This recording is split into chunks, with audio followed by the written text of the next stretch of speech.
Morning. Time வந்து பார்த்திங்கன்னா இப்போ 5:45 ஆகுது. ஸோ ரொம்ப வருஷம் கழித்து கிட்டத்தட்ட ஒரு 2.5 years கழித்து இப்போ தான் வந்து ஒரு ரைடு அப்படின்ற ஒரு இதில் வந்து கிளம்புறேன். ஸோ இங்கேருந்து பார்த்திங்கன்னா நான் வந்து பெங்களூர் போகிறேன். அதுதான் வந்து இந்த ரைடு. ஏன் இந்த ரைடு, ஏன் இந்த வீடியோ, அப்புறம் எதுக்கு இந்த சேஃப்டி கியர்ஸு எல்லாமே நான் வந்து ஆன் தி வே எக்ஸ்பிளைன் பண்ணுறேன். ஏன்னா ஆல்ரெடி ரொம்ப லேட் ஆகிடுச்சு. ஸோ வாங்க நம்ம வந்து கோப்ரோவில் வண்டி வேலை அப்படியே பேசுவோம்.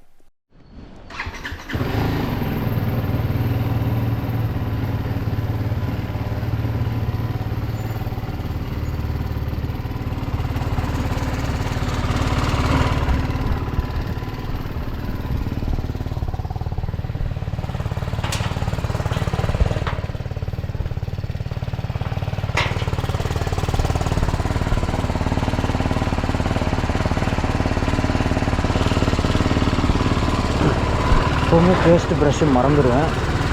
அம்மா கரெக்டாக கேட்குறாங்க, எடுத்துக்கிட்டியாடா அப்படின்னு. ஃப்ரிட்ஜுக்கு அடியில் நிற்கிறேன். ஸோ ஒரு கேள்வி இருக்குது, கேட்டு வைப்போம் சரிங்களா? ஐ ஹோப் இதுக்கு கமெண்ட்ஸில் யாராவது பதில் கொடுத்தீங்கன்னா ரொம்ப சந்தோஷமாக இருக்கும். என் சைடில் பார்த்தீங்கன்னா இந்த வண்டியை இந்த ரோட்டில் ஓட்டுறதுக்கு ரோட் டேக்ஸு கட்டியிருக்கேன். வண்டிக்கும் இன்சூரன்ஸ் இருக்குது, எனக்கும் இன்சூரன்ஸ் இருக்குது ஓகேங்களா? சேஃப்டிக்கு ஹெல்மெட்டும் போட்டிருக்கேன். இப்போது ரைடு போகிறதுனால சேஃப்டி கியர்ஸ்லாம் போட்டிருக்கேன் அடிஷ்னலாக ஓகேங்களா? அதை தாண்டி இது எல்லாத்தையும் தாண்டி ஒரு நார்மல் ஸ்பீடில் தான் இந்த ரோட்டில் போகிறேன். 18 தான் போகிறேன். ஸோ என் சைடில் எல்லாமே கரெக்டாக இருக்குது, என் சைடில் எந்த மிஸ்டேக்கும் கிடையாது. ஆனால் இந்த பிரிட்ஜு இடிஞ்சு நம்ம மேலே விழுந்துருச்சுன்னா அதுக்கு யார் பொறுப்பு? இப்போ இந்த பிரிட்ஜு விழாது அப்படின்றதுக்கு யார் கேரண்டி? முதல்ல அதுதான் என்னுடைய முதல் கேள்வி. இந்த ரோட்டில் வந்து ஒரு நாளைக்கு மினிமம் ஒரு 10,000 வண்டியாவது போகும் ஓகேங்களா? இந்த பிரிட்ஜு இந்த 10,000 வண்டியில் எது மேலேயும் விழாதுன்றதுக்கு யார் கேரண்டி? இந்த கம்பெனி கேரண்டி கொடுப்பாங்களா? நாங்கள் இந்த இடத்துல மெட்ரோ போடுறோம், அதனால் இந்த பிரிட்ஜஸ்லாம் இருக்குது, ஆனால் பப்ளிக் யாரும் பயப்பட வேண்டாம், இது யார் மேலேயும் விழாது அப்படின்னு சொல்லி யாராவது சொல்கிறாங்களா நம்மக்கிட்ட? யாரும் பொறுப்பேற்று யாரும் பதில் சொன்ன மாதிரி எனக்கு தெரியல. எண்ட் ஆஃப் த டே பார்த்தீங்கன்னா அது ஒரு சப்போஸ் ஒரு எக்ஸாம்பிள் சொல்கிறேன் சரிங்களா? I hope it doesn't happen. அதே பிரிட்ஜு ஒரு பெரிய பணக்காரங்க கார்லேயோ இல்லை ஒரு எம்பி எம்எல்ஏ அவங்களோட கார்லேயோ விழுந்திருந்தா வேறு மாதிரி ஒரு நியூஸ் வந்துருக்குல்ல, பெருசாக ஒரு சென்சேஷனாக இருக்கும். சாதாரண மக்கள் தானே, என்ன ஆகிடப்போகுது, இதெல்லாம் மிடில் ஆஃப் த வீக்லேயே இவ்வளோ கூட்டம், இவ்வளோ பஸ்ஸு, சில பேர் வந்து இறங்குறாங்கப்பா. புதன்கிழமை தான் இன்றைக்கி, வெள்ளிக்கிழமை மாதிரி இருக்குது. ஆக்சுவலாக சொல்லணுன்னா ஆப்போசிட் சைடில் 4 route toll வந்து ஆஃபீஸ் முடிச்சுட்டு முன்னாடி வருவேன், பீஸ்ஃபுல்லாக இருக்கும். இப்போல்லாம் வந்து ஒரு 2 கிலோமீட்டருக்கு டிராஃபிக் இருக்குது, ஏதாவது பண்டிகை டைம்லலாம். அப்படியே வந்து சர்வீஸ் ரோட்டில் வந்து இந்த மெயின் ரோட்டில் கனெக்ட் பண்ணிகிட்டு இருந்தோம். என்னென்னா பஸ்ஸை சர்வீஸ் ரோடுக்குள்ளேயும் விட்டு ஓட்டுறாங்க. நீ எப்படி வளைச்சி வந்தாலும் நாங்கள் வந்து டிராஃபிக் பண்ணுவோண்டா அப்படின்னு. நம்ம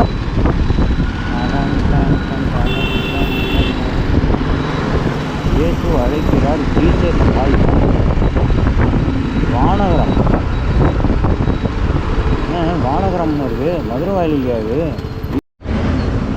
அது இந்த க்ளவுஸில் எனக்கு ரொம்ப பிடிச்சிருக்கிறது என்னென்னா,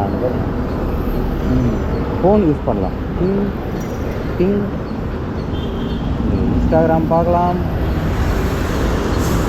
யூடியூப்பை அழுத்தி நமக்கு ஏதாவது கமெண்ட் வராது வந்திருக்கான்னு பார்க்கலாம், வாட்ஸ்அப்பை பார்க்கலாம். வந்துட்டாரு. Hi guys. ஃபுல் வீடியோவா? ஃபுல் வீடியோலாம் இல்லைடா, ரெக்கார்ட் ஆகுது. ரெக்கார்ட் ரெக்கார்டு ஸ்டார்ட் பண்ணுறதே பேசுகிறேன். அஸ்வின் எங்க? பின்னாடி வந்துட்டுருக்கானே. ஐயோ என்ன இது மூட்டை மாதிரி இருக்குது, இவ்வளோ பெருசாக இருக்குது. காற்றுல உள்ள ஒரு பேக் தான் பூன் ஆகிடுச்சு. ஓகே போமா, எல்லாம் ரெயின் கவர்லாம் கவர் பண்ணியே வந்துருக்கீங்களா ப்ரோ? ஒரு பயமாகவே இருக்குது பேக் விழுந்துருமோன்னு. அதாவது பஞ்சி ரோப்பை தாண்டிலாம் பேக் விட வாய்ப்பு. பதட்டமாகவே இருக்குது. கண்ணாடியில் தான் இது கை தூக்குனா தெரியுது, பார்த்துன்னே இருக்கேன். நல்லா டைட்டாக தான் கட்டிருக்கு. வழிகாட்டி முன்னாடி போங்க. முழுதாக ரூட்டு தெரியும், கேஜிஎஃப் ரூட்டு. நீங்கள் அதனால தான்டா சொன்னார் கேஜிஎஃப் வழியாக போகலாம். அது இப்படி போயிட்டு நம்ம இப்படி வரணும். நம்ம ரூம் இங்கே இருக்கு.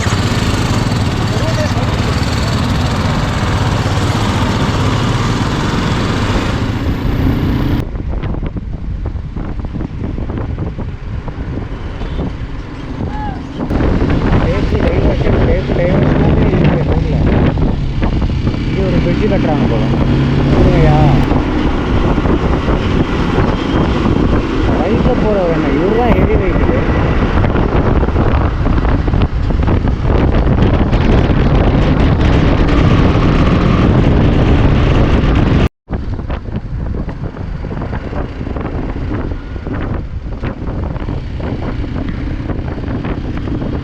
ஏகப்பட்ட டைவர்ஷன்.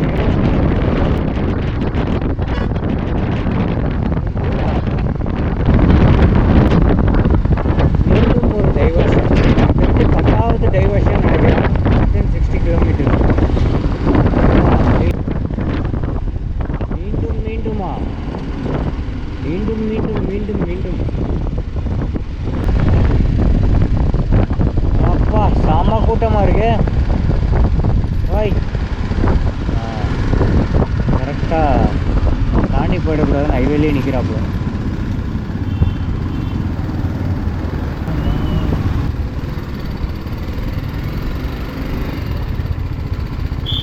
ஸோ இங்கே வந்து பார்த்திங்கன்னா பிரேக்ஃபாஸ்ட்டுக்கு அலங்காரா ஆமாம் அலங்கார்னு ஒரு ஹோட்டலில் ஸ்டாப் பண்ணியிருக்கோம். ஸோ இங்கே வந்து பார்த்திங்கன்னா ரெஸ்ட் ரூம் நீட்டாக இருக்கும், அப்புறம் வந்து ஃபுட்டும் நல்லாயிருக்கும் அப்படின்னு யோகேஷ் சொன்னார். அதனால நிறுத்திருக்கோம். நான் இதுக்கு முன்னாடி இங்கே வந்ததில்லை. But yeah look wise hotel நல்லாயிருக்கு. வெயிட்டிங் டைம் வந்து பார்த்திங்கன்னா 15 மினிட்ஸ் சொல்லியிருக்காங்க. செம்ம கூட்டமாக இருக்குது. வெட்னஸ்டே தான் வந்தோம், வீக் டேயில் தான் வந்திருக்கோம், அப்போயுமே க்ரௌட் அதிகமாக இருக்குது.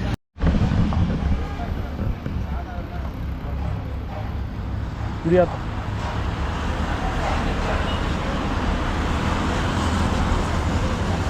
ஆனால் ஜாட் போகணும், சின்ன ஆர்டர்லாம் வரும். ஓ அந்த இடத்துல நல்ல ஸ்பாட் இருக்கு. மாங்காய்லாம் அதுக்காக தான் இப்போ இது மாங்காய்லாம்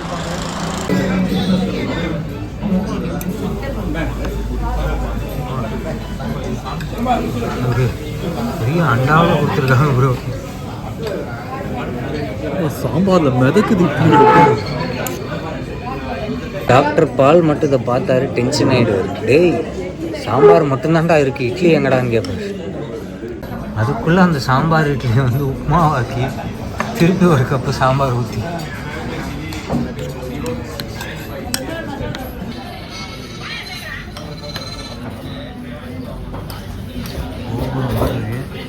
ரொம்ப நேரமாக வீடியோ எடுக்கிறேன், சாப்பிட விடாமல் பண்ணிட்டுருக்கேன். ஒருத்தன் கடுப்பாக. ஸோ பிரேக்ஃபாஸ்ட் சாப்பிட்டு முடிச்சிட்டோம். வந்து கிளம்புறதுக்கு ரெடியாக இருக்கும். அதுக்கு முன்னாடி நான் வந்து இந்த சேஃப்டி கியரை பற்றி கொஞ்சம் சும்மா எக்ஸ்பிளைன் பண்ணிடுறேன்.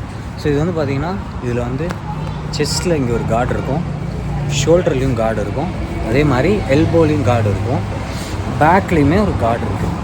ஸோ இது வந்து ஃபுல்ஃபில் பண்ணல நான். பார்த்திங்கன்னா ரைடிங் பேண்ட் போட்டிருக்கணும். ரைடிங் பேண்ட்டில் வந்து நீக்கு வந்து ஒரு கார்டு வரும். அதே மாதிரி ரைடிங் பூட் இருக்குது. ரைடிங் பூட் போட்டிங்கன்னா உங்களோட கால் வந்து, ஏன்னா இந்த ஷூ வந்து சப்போஸ் நம்ம விழுந்தோம்னா இது கிளியறதுக்கு சான்சஸ் இருக்குது. ரைடிங் பூட் வந்து கொஞ்சம் ஸ்ட்ராங்காக இருக்கும், கிளியாது. இது எல்லாமே எதுக்குன்னா இன்கேஸ் ஏதாவது ஒரு தப்பான ஒரு விஷயம் நடக்கும்போது நமக்கு பெருசாக சேதாரம் இல்லாமல் நம்ம வந்து நம்மளை சேஃப்கார்ட் பண்ணிக்கிறதுக்கு தான் இந்த ரைடிங் கியர்ஸ்லாம்.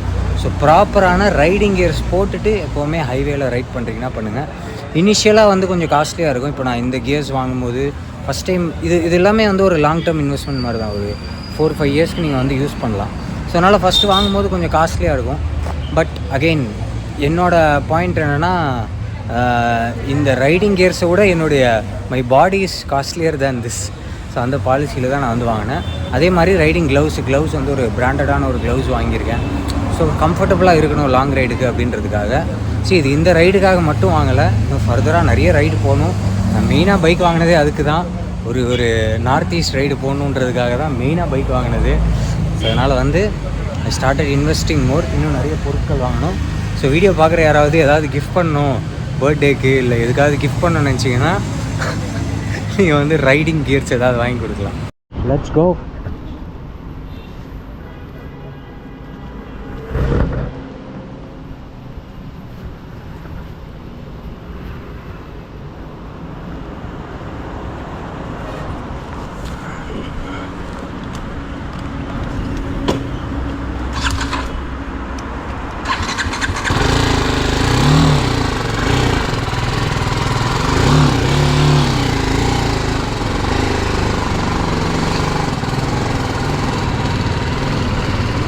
அப்பா,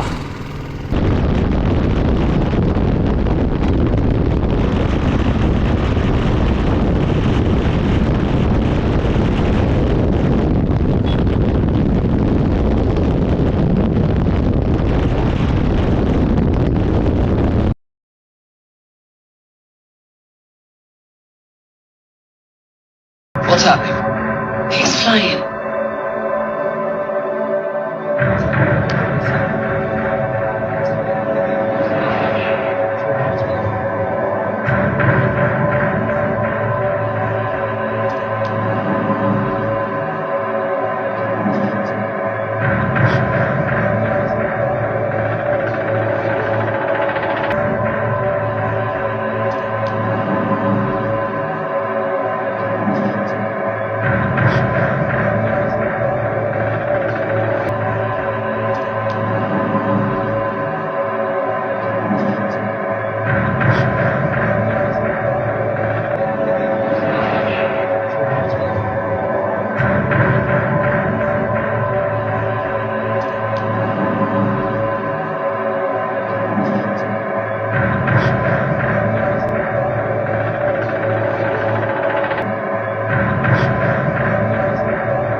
சரி, சூப்பராக இருக்குது.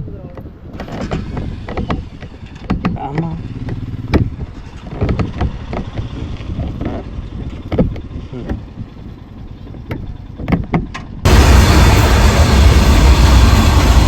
வாவ், சூப்பராக இருக்குது ஆக்சுவலி.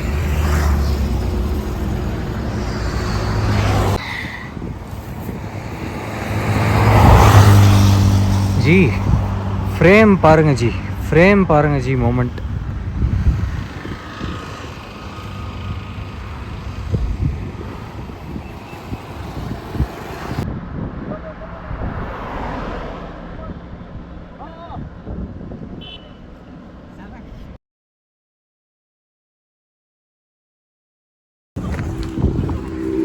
ஆக்சுவலாக பார்த்தீங்கன்னா எப்பவுமே வந்து நான் சொல்கிறது வந்து வெறும் டெஸ்டினேஷன் போகிறது மட்டும் நம்மளோட கோல் இல்லை. போகிற வழியில் அழகான ஸ்பாட் ஏதாவது இருந்தால் நிறுத்தி அதை பார்த்து ரசிச்சுட்டு அதுக்கப்புறம் அதை கேப்சர் பண்ணி மற்றவங்களுக்கு கூட அதை ஷேர் பண்ணணும். இதுதான் நம்மளுடைய கோல் எப்போவுமே. ஸோ ரொம்ப பியூட்டிஃபுல்லாக இருந்தது ஆக்சுவலி. அண்ட் வரும்போது வந்து பார்த்திங்கன்னா இந்த F1 படத்தில் ஒரு கிளைமேக்ஸ் சீனில் வரும். அவர் காரில் போயிட்டே இருப்பார், ஹீஸ் ஃப்ளையிங் அப்படின்வாங்க. அப்படியே ஸ்லோவாக சவுண்ட் இல்லாமல் அப்படியே அந்த கார் போகிறது மட்டும் வரும். அந்த படம் பார்த்த அந்த எஃபெக்ட்டு அந்த மாதிரி ஓட்டிகிட்டு வந்தேன். அது ரொம்ப சூப்பராக இருந்தது. ஸோ அந்த ஃபுட்டேஜ் வந்து நான் நடுவில் ஆட் பண்ணியிருந்தேன். ஸோ ஒரு சின்ன பிரேக்கு, தண்ணி குடிச்சிட்டு நம்ம வந்து கண்டினியூ பண்ணுவோம். அண்ட் ஹைட்ரேட் யுவர் செல்ஃப், அப்பப்போ நிறுத்தி பிரேக் எடுத்துக்கோங்க. வேகமாக போய் ஒரு யூஸும் இல்லை. அதில் வாங்க தண்ணி குடிச்சிட்டு. ஆரஞ்சு எது ப்ரோ? இது ஆரஞ்சு ஸ்வீட் லைன், இது பட்டர் ஃப்ரூட். ஆரஞ்சு இதுவா? ஆனையில் வச்சு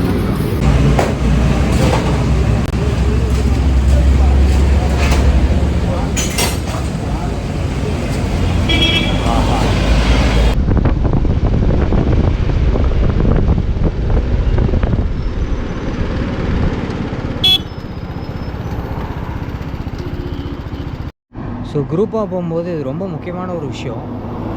ஒரு 15 மினிட்ஸாக பார்த்துருக்காங்க, பின்னாடி நாங்கள் தெரியலன்னொடனே ஸ்டாப் பண்ணிட்டு கால் பண்ணிட்டாங்க. ஸோ அதுக்கப்புறம் மீட் பண்ணிட்டு இப்போ ரீக்ரூப் பண்ணுறோம். இது ரொம்ப ரொம்ப முக்கியமான விஷயம் குரூப் ட்ராவல் பண்ணும்போது. அதே மாதிரி வந்து அந்த பொல்யூஷன் டெஸ்ட்டு கமிஷன் நம்ம கேரளா போகும்போது காருக்கு எடுத்தோம், இப்போ பைக்குக்கு வந்து அவங்களுக்கு அந்த இது வேணுமா.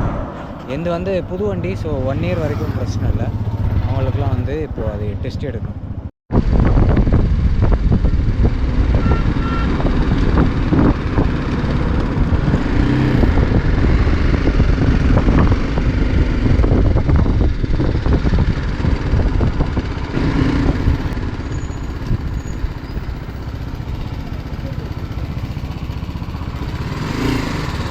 கண்டுபிடிச்சிட்டோம்.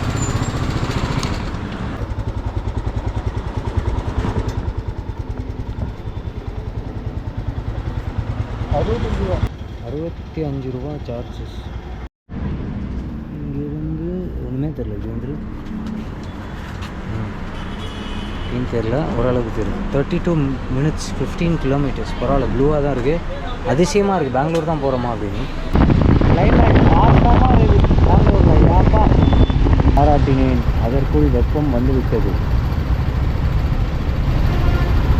அதை காயடா, பெங்களூர் கிளைமேட்டை புரிஞ்சிக்கவே முடியாதா. சில்லுன்னு இருந்ததுடா 2 நிமிஷம் முன்னாடி. இன்னையா லேக்கெலாம் இருக்கான். எலக்ட்ரானிக் சிட்டிக்கு அவுட்டரில் போகிறோமா, அதான் இவ்வளோ ஸ்க்ரீன் சிட்டியாக இருக்கும்.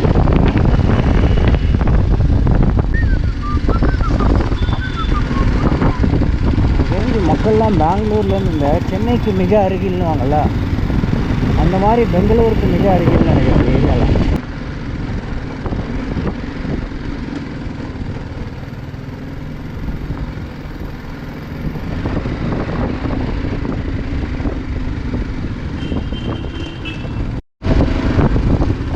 பெரிய மரம், nice. Other side of Bangalore. வாடா, கடைசி ஒரு அரை மணி நேரம் டக்கு டக்கு டக்கு டக்கு டக்கு டக்கு டக்குன்னு இருந்துச்சு ரோடு. வந்ததுக்கப்புறம் கை கால்லாம் அந்த கலண்டு விழாமல் இருக்கான்னு பார்த்துக்கிட்டோம். அந்த ரெட்டைப்பாலத்துக்கிட்ட விழுந்ததை நீங்கள் எடுத்துக்கலையா அப்படின்னு பென்சில் பாக்ஸ் இந்த மாதிரி சொல்கிறன்ற மாதிரி இருக்கும். ஸோ நல்லா இருந்துச்சு. ஒரு டிஃப்ரெண்ட்டான ஒரு பெங்களூரை பார்த்த மாதிரி இருந்துச்சு எனக்கு. ஏன்னா அந்த சைடு சிட்டி சைடு தான் நான் போயிருக்கேன். இது ரொம்ப டிஃப்ரெண்ட்டாக இருந்துச்சு. மரம், ஒரு பெரிய அரச மரம் எல்லாமே இருந்துச்சு. ஸோ ரொம்ப நல்லா இருந்துச்சு. ஸோ இந்த ரைடே வந்து பார்த்திங்கன்னா ஒரு வார்ம் அப் ரைடு மாதிரி தான். ஃபர்தராக நிறைய ரைட் பிளான்ஸ் வச்சுருக்கேன். ஸோ நான் பைக் வாங்கினதே அதுக்கு தான், முதலே சொன்ன மாதிரி. ஸோ அதுக்கான ஒரு வார்ம் அப் மாதிரி தான் இந்த ரைடு. ஸோ அதுக்கான ரைடிங் கியர்ஸ்லாம் கரெக்டாக இருக்கா, என் பைக் எவ்வளோ கம்ஃபர்டபுளாக இருக்குது, அதுக்கப்புறம் வந்து கோப்ரோ மாட்டிட்டு ஓட்டும்போது ரோடு எந்த அளவுக்கு தெரியுது, என்ன கரெக்ஷன்ஸ் பண்ணணும், அடிஷ்னலாக ஏதாவது பைக்கில் செட் பண்ணணுமான்ற மாதிரி எல்லாமே செக் பண்ணுறதுக்கு தான் இந்த ரைடு. ப்ளஸ் ஏதாவது இன்ஃபர்மேஷன் ஷேர் பண்ணணும் அப்படின்ற மாதிரி இருந்துச்சு. அதனால தான் அந்த ரைடிங் கியர்ஸ் பற்றிலாம் நான் எக்ஸ்பிளைன் பண்ணேன். ஸோ சேஃபாக ரைடிங் கியர்ஸ் போட்டு, ப்ராப்பர் ரைடிங் கியர்ஸ் போட்டுட்டு வண்டி ஓட்டுங்க. ஹைவேல வந்து பார்த்திங்கன்னா ஒரு லேன்லேருந்து இன்னொரு லேன் ஜம்ப் பண்ணுறீங்கன்னா தயவு செஞ்சு இண்டிகேட்டர் போடுங்க. காரோ பைக்கோ எதாக இருந்தாலும் கண்ணா பின்னான்னு ஓட்டாதீங்க. லைக் நம்மளை சுற்றி இருக்கிறவங்களுக்கு, நமக்கு, நம்மளை பக்கத்தில் வரவன், பின்னாடி வரவன், முன்னாடி போகிறவன் எல்லாருக்குமே வந்து அது ப்ராப்ளம் ஆகிடும். ஸோ ப்ராப்பராக ரூல்ஸை ஃபாலோ பண்ணி, ப்ராப்பராக கைட்லைன்ஸ் ஃபாலோ பண்ணி வண்டி ஓட்டினீங்கன்னா எல்லாருமே சேஃபாக இருக்கலாம். அண்ட் அந்த ட்ரைவையும் நம்ம வந்து என்ஜாய் பண்ணலாம். ஸோ இந்த நோட்டோடு நான் வந்து இந்த வீடியோ முடிச்சுக்கிறேன். இந்த ப்ராப்பர்ட்டி வந்து பார்த்திங்கன்னா ரீசெண்டாக நாங்கள் வந்து கேரளா போயிருந்தப்போ ஏர்பிஎன்பியில் தான் புக் பண்ணோம். அதே மாதிரி தான் இது வந்து ஒரு இண்டிவிஜுவலாக ஒரு வீடு புக் பண்ணியிருக்கோம், ரூம் பதிலாக. ஸோ ஒரு சர்வீஸ்ட் அப்பார்ட்மெண்ட் மாதிரி வித் கிச்சன். ஸோ எதாவது வேணும்னா நம்ம வந்து குக் பண்ணிக்கலாம். இப்போதைக்கு நம்மளே குக் ஆகிட்டதுனால படுத்து தூங்க போகிறேன். ஸோ வித் திஸ் நோட் இந்த வீடியோ முடிச்சுக்கிறேன். தேங்க்யூ ஸோ மச் ஃபார் வாட்சிங் this video. see you all in the next video.